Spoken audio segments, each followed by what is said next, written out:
Near Cincinnati, Ohio, is a small town called Loveland, Ohio. And that's where I found myself at on a beautiful weekend day. A Saturday, I believe it was. Being single, I was there to meet perhaps my future girlfriend, if things worked out. We had met online on a dating profile. I was from Cincinnati and she was from Loveland, so we decided to meet up one Saturday and go on a date and see how things went. Like I said, it was a beautiful day, so we packed a picnic and decided to go to a park next to a very beautiful lake and some hiking trails, and decided to eat and chat and get to know each other away from crowds and everyone else. She laid the blanket down flat on the ground, and I set the basket on top of it, and we had a nice, peaceful, quiet lunch. We enjoyed each other's company and talked for hours. So much, it actually started to get a little dark outside. And that's when she told me we need to get going and head back in. It was strange that she changed it to that subject all of a sudden. As I looked perplexed, she said, "Don't worry, it's not you. There's something in these woods, and I really don't want to find out if it's real or not." So we packed up the basket, rolled up the blanket, and proceeded to head back to the vehicles. There was still plenty of daylight out, even though now it was afternoon approaching dusk. She told me something's in the water out here, and there's a local legend about it, but that would be for another time, and yes, even another date if I would love to come back out and see her again. Of course I would. I told her, of course. That's the best news I've heard all day. I walked her to her car, we hugged, and I bid her good night. But curiosity made me wonder why a grown woman would be afraid of a beautiful place like this. So I took a quiet walk down one of the hiking trails.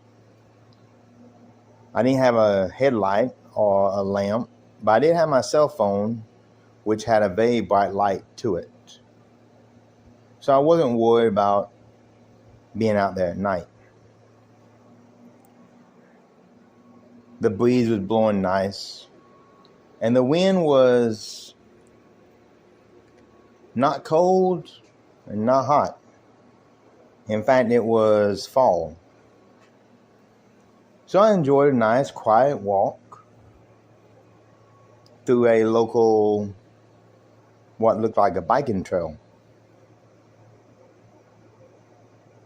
And as I walked, I heard the usual noises like crickets, frogs, tree frogs. I don't know. I'm from the city. I really don't know. I couldn't tell you the difference between a tree frog and a bullfrog. And some insects in the trees. It was still a very nice area, and I really enjoyed the time alone after a wonderful date. I looked over at a lake, which was not far off the hiking trail. In fact, there was not even any trees separating us. There was a trail, and then there's a beautiful lake outside of it. That's when I heard the splashing.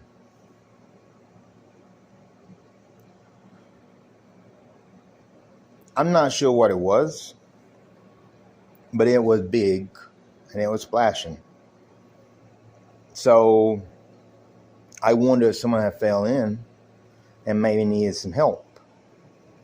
Maybe they couldn't swim. So I went toward the noise, turned on my cell phone light, as it was starting to get a little dark at night. What I saw splashing looked like a young man or maybe a large boy in the water. I didn't think. I ran down there to him, yelling and screaming like, "Are you okay? Do you need help? Let me help you." As the splash was making a lot of noise, and I was really worried this guy couldn't swim. So I'm yelling, "What happened? And is everything okay?" And "Here, give me your hand and I'll help you out." And that's when he turned and looked at me. To say I stopped dead in my tracks is an understatement. I actually slipped, falling on my butt. We were in a nice pair of jeans, but I could not take my eyes off what stood before me. It reminded me of a frog. It had large eyes, a large mouth, and wet skin. Not scaly, not rough like a toad would be, but wet, and reminded me of the bullfrog we cut open in school when we dissected the frogs. That's what reminded me of a gigantic bullfrog turning to look at me, which was odd, and I couldn't look away. It jumped out of the water and landed on the path.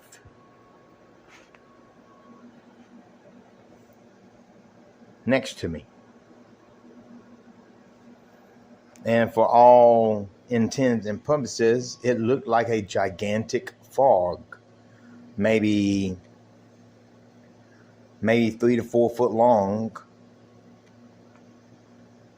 and probably coming up to a little under my kneecap. The amazing thing was it stood up. I know what you're thinking. I had too much wine when I was at lunch. And I would tend to agree with you because what I saw completely freaked me out. But the giant frog stood up on 2 legs and looked down at me laying on the ground. There was no emotion on the face. There's no fear, there's no anger, no violence. It simply looked down at me like I was an animal, just like it was. And we stood there for a second, me afraid to move, and apparently this thing deciding what to do with me. I'm sure the giant frog could hurt me if it wanted to. And I'm not sure I could fight back, to be honest with you. How do you handle a giant frog attacking you? Well, I never found out. Because I heard it, I'm sure the giant frog heard it too. Ringing the bell, bicyclists coming down the trail. It was, after all, a bike trail. And they were coming down, ringing the bell, talking and chatting with each other. And that's when the frog turned, squatted down and took a giant leap right back into the lake it came from.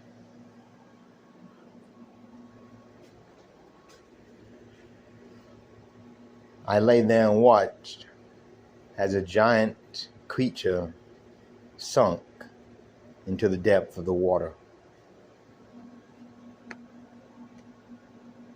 Not believing what I saw. One of the bicyclists stopped and asked me if I was okay, offering to help me up.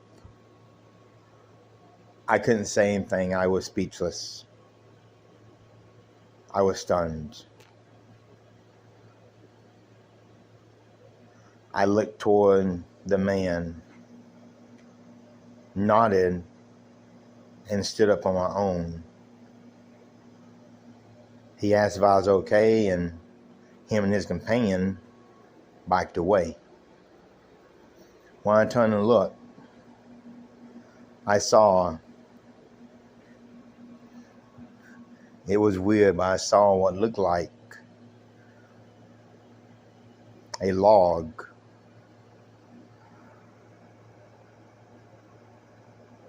facing my way, floating in the water.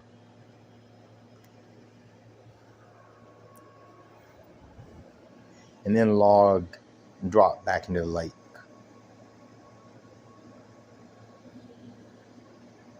Needless to say, with no one else around, I hightailed it out of there. Running back to my vehicle, panting, trying to catch my breath and trying to make sense of what I just saw. Should I tell the police? Somebody's got to know about this, since will they believe me? Chances not. Do I believe me? No, I wouldn't. If I had not seen it with my own eyes, I would not have believed anyone tell me this. So after sitting in my truck and thinking it over, I realized the best course of action is probably just to keep my mouth shut. Now, later on, I did see the nice lady again, and we got along, became friends. Nothing ever worked out between us romantically, but she's still a good friend of mine to this day. I even told her finally what I saw that night. She was quiet. I thought she was going to start laughing and call me an idiot, but she actually agreed and said that she had seen it too. Years ago, when she was a little younger and first moved to Loveland.